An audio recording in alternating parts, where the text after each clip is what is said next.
Burada kal, tamam mı? Hicabi nereye gidiyorsun ya? Beni burada yalnız bırakma. Hicabi! Hicabi!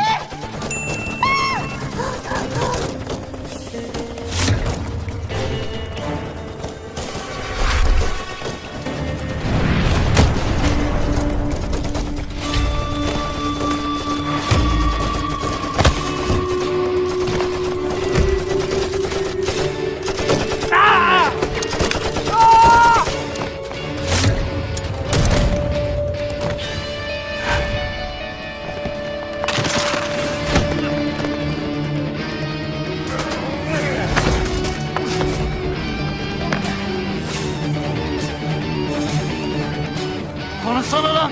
Nerede o aşağılık herif?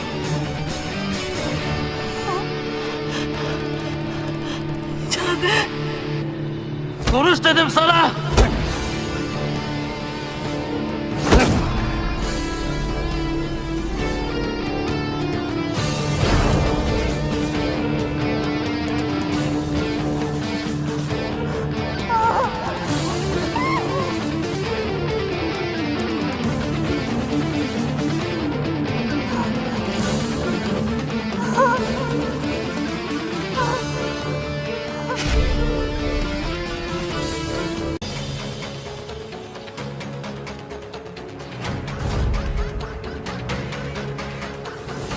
Melis atla bomba.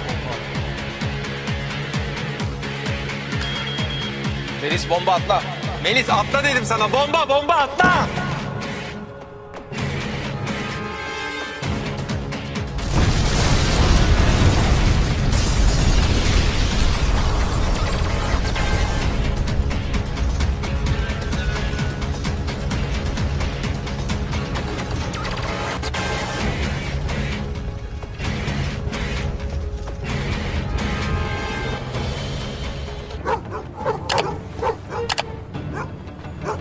Bulduk burada!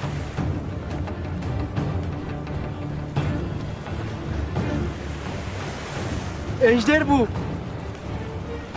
Yaşıyor, ölmemiş. Patronu hemen alıp götürmemiz lazım. Polisler her an gelebilir.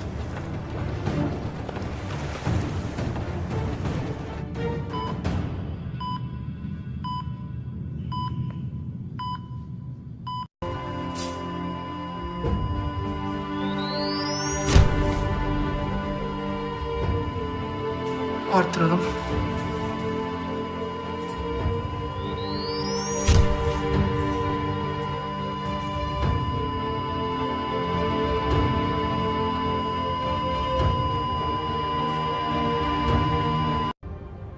Başınız sağ olsun.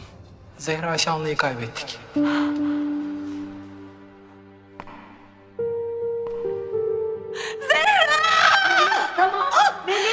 Sakin ol.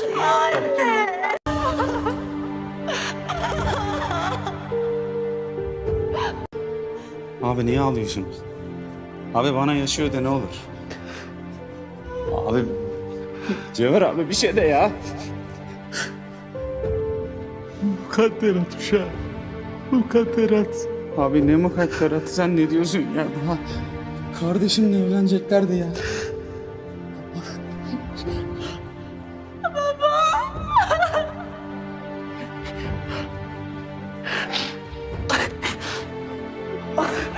Takdir ilahi.